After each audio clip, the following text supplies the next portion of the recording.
always recommend running an up-to-date version of Google Chrome when using Blackboard and Blackboard Collaborate Ultra. Hey everybody, thanks for joining us for another episode of Training Talks with myself, Chris Bird, and I'm Rob Boulay.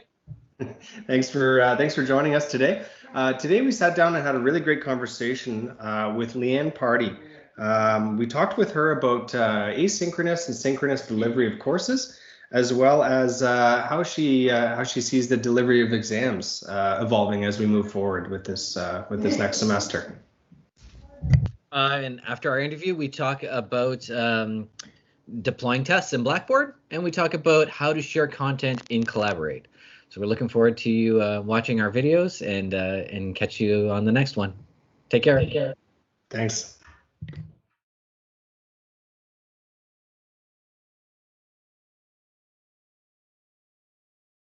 Well, thanks for joining us, everyone. Today we have Liane Pardy from the Registrar's office. She's in charge of the scheduling and registration in the Registrar's office. And welcome. Thanks for joining us. Thanks for having me. So today we just wanted to have a little brief conversation with you about a message that went out recently to all the faculty to advise them that all the courses for the spring, summer, or the fall are going online and in asynchronous manner. Would you like to talk a little bit about that with us? Sure. So from a scheduling standpoint, what that means is when the courses appear on WebAdvisor for students to make their selections, if it's an asynchronous course, they won't see any times written down on each course. It'll just show that it's a distance delivery course, that it'll be delivered through online learning, and students can basically register in any course that they have the prerequisites for. When we have courses that are synchronous online, there would be times associated with each course, and the system actually prevents students from registering themselves into a conflict. So in effect, it kind of limits their choices. So they have to make sure that they pick courses that don't overlap with one another. And this is the same as the way it would be if it was an on-campus course with a scheduled time. So I think part of the hope with the move to asynchronous is to allow students to maximize their choices when they register. There are lots of other reasons also, but that's one of the other ways that we're hoping that this move will benefit students. Excellent. Yeah, that's awesome. Yeah, I think giving the students that choice, right, to be flexible in the special time that we're under with work, balancing work, maybe they're looking after children, the home life, caring for an elder, like all kinds of flexibility there with asynchronous courses. Yeah, I think flexibility is very important for sure, Rob. I agree. Yeah, I think even with what I've seen in meetings with staff on campus as well is just if folks are working from a remote area, their connection can be really spotty, and that can impact their ability to actually participate in a live meeting or get all the information they need out of a live session. Definitely our students are going to be impacted by that sort of thing as well, especially when you start taking into consideration socioeconomic factors and add in time zones. There's just a lot of reasons why students will have trouble with a synchronous environment.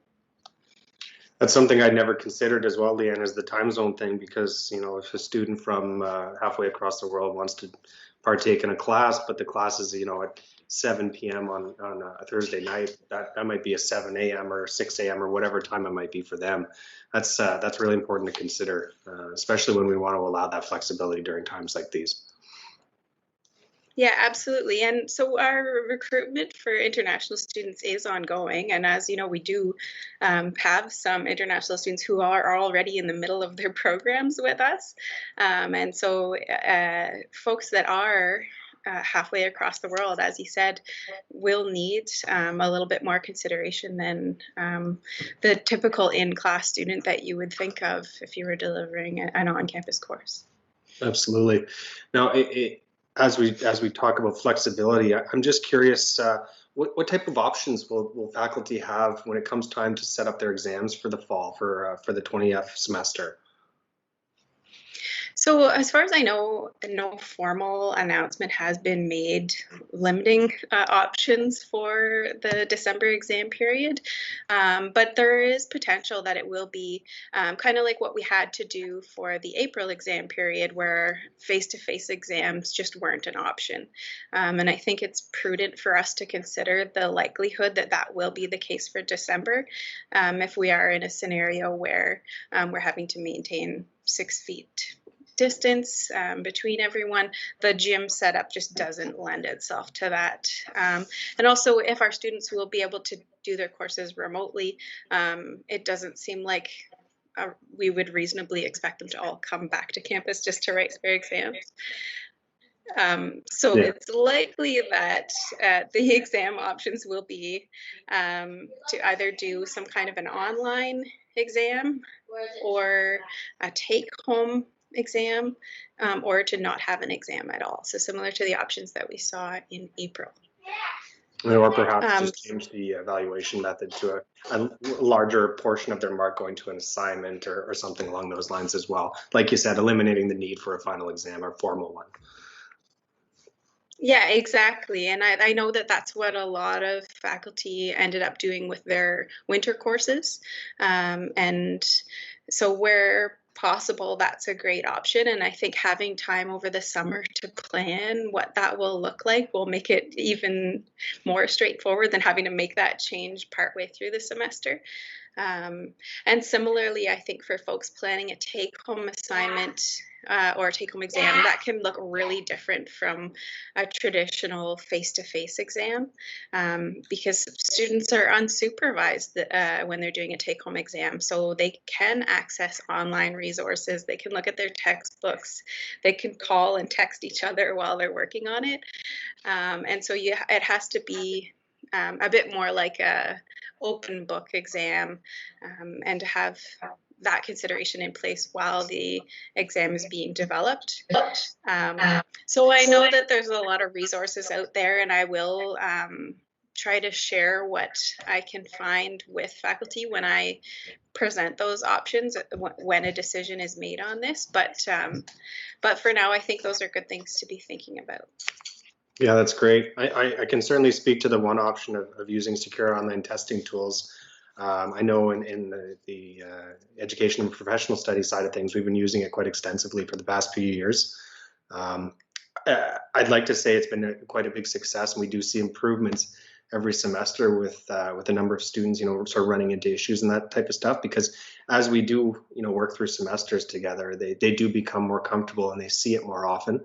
And that would alleviate the issues like you're talking about students, potentially using additional materials or visiting sites during the assessment, because that software prevents them from doing that. It also records them, asks them to do an environment check and those types of things, so that it gives the student a sense that they are being watched while they're writing, and it gives the instructor the peace of mind to know that they have the ability to go and review that footage, and then should they have any questions, they can reach out to the student, they can reach out to their program manager, so on and so forth. So we are using those tools, and we will continue to be using them for the fall, and I'm sure that we're going to see an increased use just because of the circumstances that we're in. Yeah, we're expecting the same thing, and I think it's great that we have that option for folks where an open book style take-home assignment doesn't lend itself well to the discipline that the students are studying. So it's good that they have that option to pursue a lockdown exam, so the students can be supervised. The chances of, or they are deterred from cheating, at least compared to an open book situation. Mm-hmm. So I think that that's a great option. And again, I think it's something that that faculty should be thinking about now or over the summer, at least before the courses begin. As you said, there have been significant improvements over the past few years that we've been using this tool for our exams. And a lot of it has to do with faculty becoming more familiar with the tools and using the tools throughout the course rather than just for the final exam, so that the students are prepared for it once they get to that exam.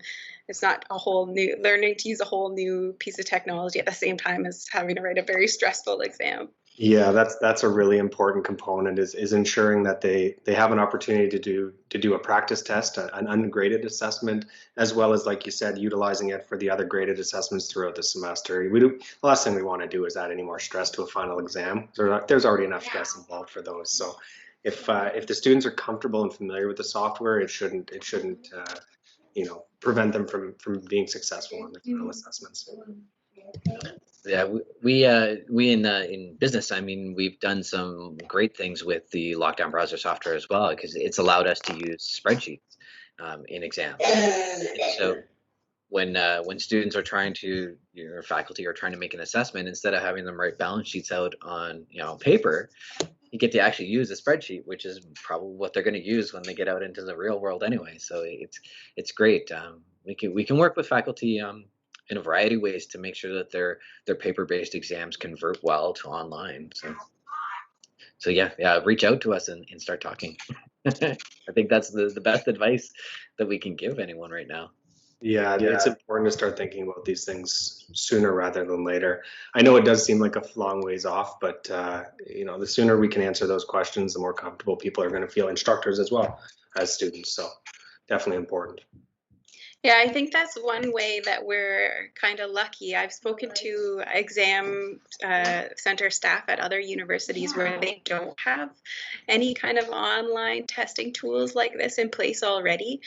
So it's almost like a race to try to establish something and get folks trained and establish the policies that surround it. And I think for us, having had those experiences over the past couple of years, we're in a good position to be able to offer this option to faculty on a larger scale, and support them through what should be a bigger online exam session for our December exam period.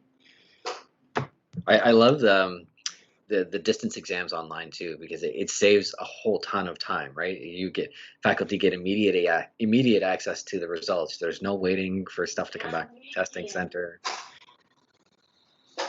Yeah, absolutely. Exams can't go missing. The entire class set is available right away as soon as the students have finished writing.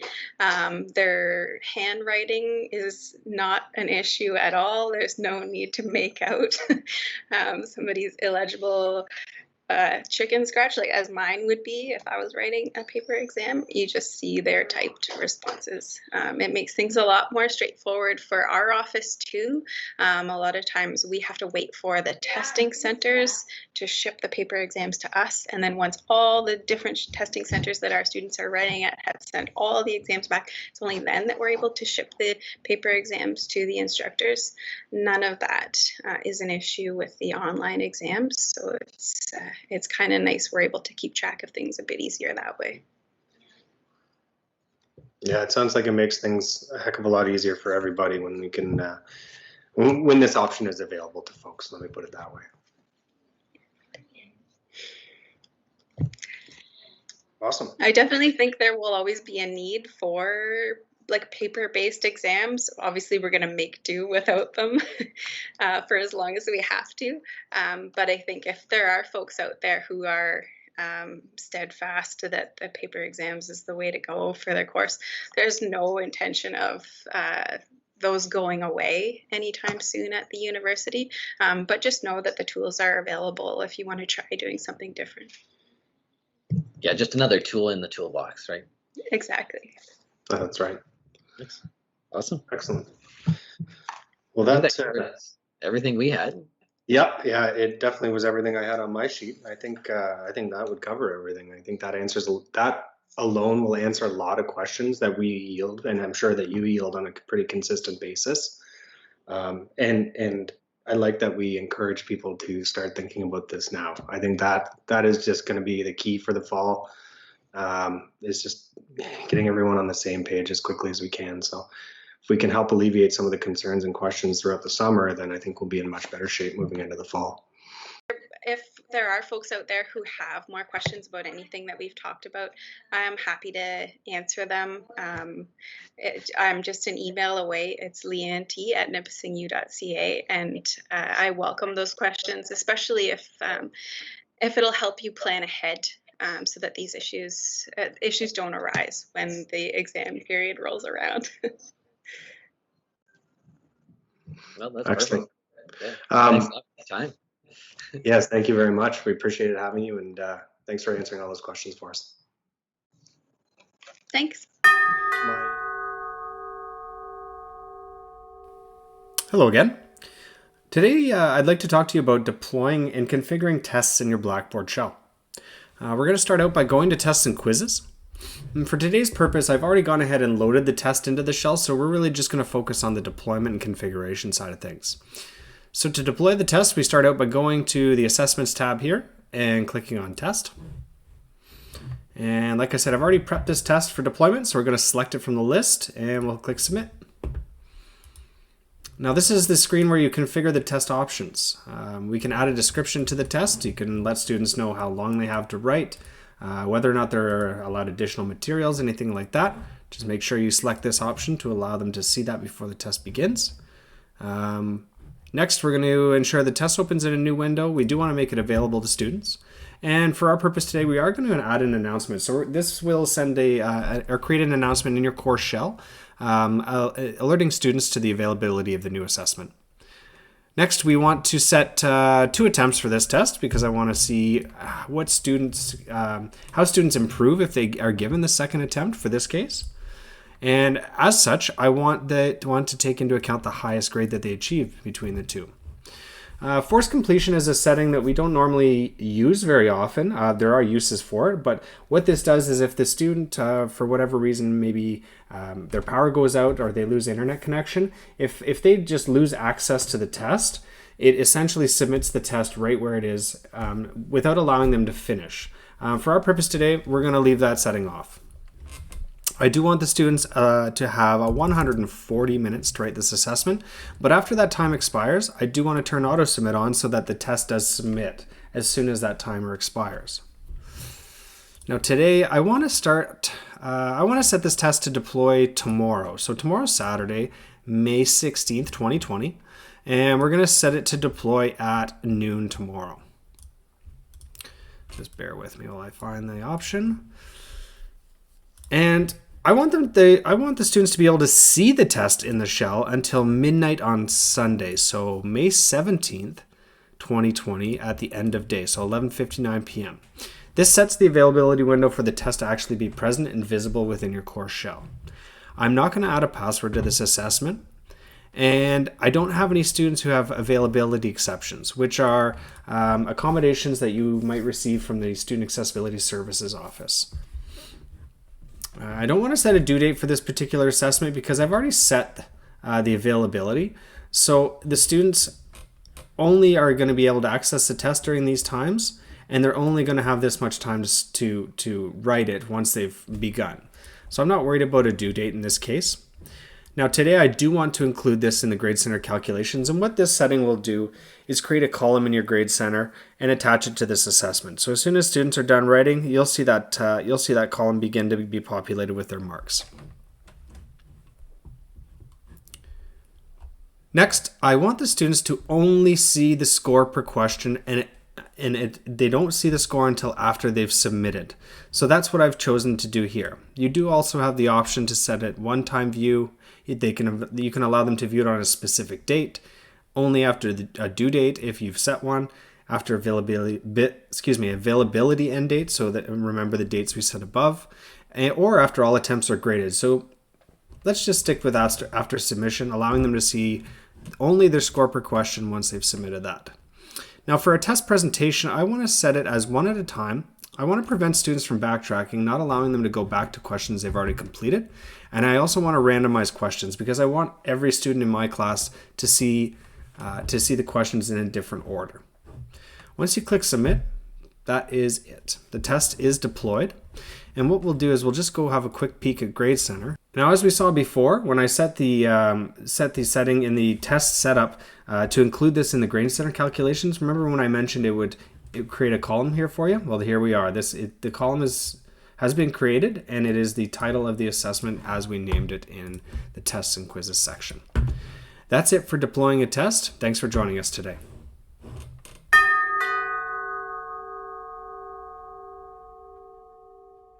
In this episode, we'll cover sharing content using Blackboard Collaborate. To begin, click on the purple nav button in the bottom right-hand corner. From there, click on Share Content. There are 3 different ways to share content in Blackboard Collaborate. There's sharing a blank whiteboard, sharing an application in screen, and sharing files. In most cases, you'll probably want to start off with sharing a PowerPoint or sharing a file, so we'll start there. So select Share Files. If you have any files that have been preloaded into the Collaborate session, they'll be listed below in the main room files. To add new files, simply click Add Files. You'll be provided with a system dialog box to select the file you'd like. In this case, I'm going to go to my desktop, and I'm going to choose the NU watercolor PowerPoint. It's important to note when you're sharing PowerPoint files in this manner, it removes the animations and any audio. It simply becomes a static whiteboard page. You could simply also drag items from your desktop into this area or from wherever else on your machine, and it would perform the same functions. So now that it's uploaded and converted the PowerPoint, I can click the Share Now button, and it'll show you an overview of the PowerPoint. And you can choose from here which slide you'd like to navigate to. So we'll start with the first one. As you can see, my whiteboard changed over to the new slide. If I'd like to navigate from 1 to 2, I simply click on the 2. Or I can click the bottom button for the next slide, or to return to the previous slide.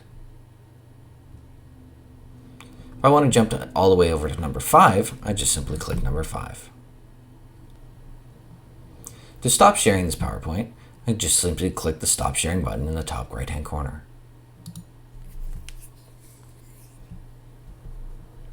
And as you can see, I still have my 2 items, and I can go back to them. I can choose which one I want by clicking.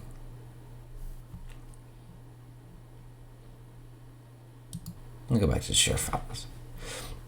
One of the exciting new features that's in Blackboard Collaborate for this semester and for moving forward is covered in the Share application and screen.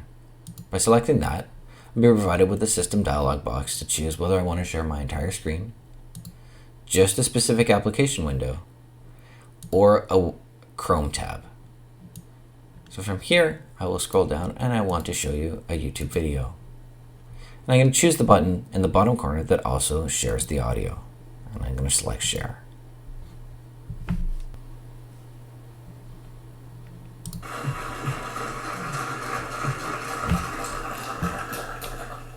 Hi, I've got a question for you. How many people here would say they can draw?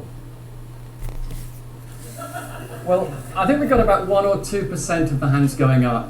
And it's interesting, isn't it? It's a little bit like people think of spelling or singing. They think, well, you can either do it or you can't. But I think you can. And so then to stop sharing the Google Chrome tab, we just simply click Stop. I'm going to share a blank whiteboard space. Using the tools above, there's a select, there's a pointer, so that the students can follow where your cursor is going on the whiteboard. Otherwise, they don't see the cursor. There's the pencil drawing tool. There's the shapes drawing tool. By clicking on that, you'll get access to the ellipse and the line. There's the adding text. And by clicking adding text, you get to choose what color. And then there's the clear, the entire whiteboard space. So using the text, I'm going to click in here and I'm going to say, can we draw? So as you can see, the font is fairly small. So I'm going to click on the select tool and click the Can We Draw, and you'll see the little boxes where you can click and drag to resize it how you like.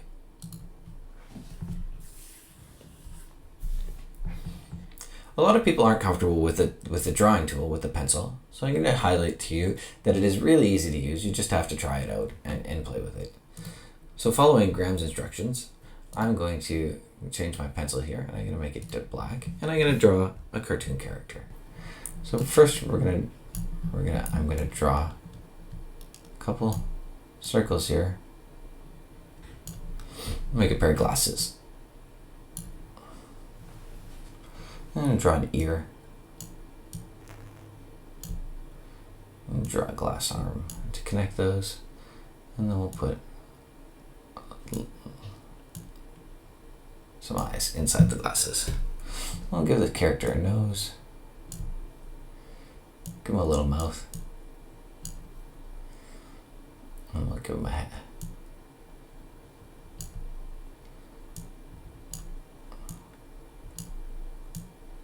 Give him a shirt color. And there we go. We use the whiteboard to draw. So I'm going to jump back into sharing a file. I'm going to jump over here to the NU PowerPoint, and we'll change it to that screen.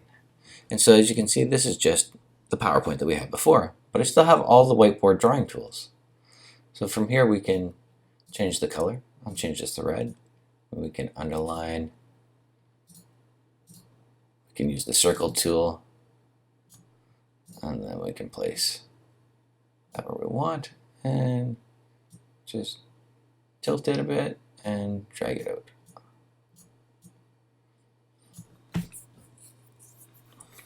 So as you can see, all of the tools interact with the whiteboard space when you're using a PowerPoint. So if you remember earlier when we talked about setting up a room and the first things you should do, one of them is to turn off these tools from the students so that they can't use that. So just as a check, I'm going to double check. I'm going to go to my settings and go to the session settings, and right there, draw on whiteboard and files. So the students do not have that ability. Otherwise, they can have access to these tools here, and be a little confusing when we're talking about the PowerPoint. I hope you found this informative and you're a little bit more confident using the whiteboard space in Blackboard Collaborate or sharing Chrome tabs. In our next episode, we will cover the secondary content, so that's polling, and we will cover a little bit about interacting in breakout groups. Always recommend running an up-to-date version of Google Chrome when using Blackboard and Blackboard Collaborate Ultra.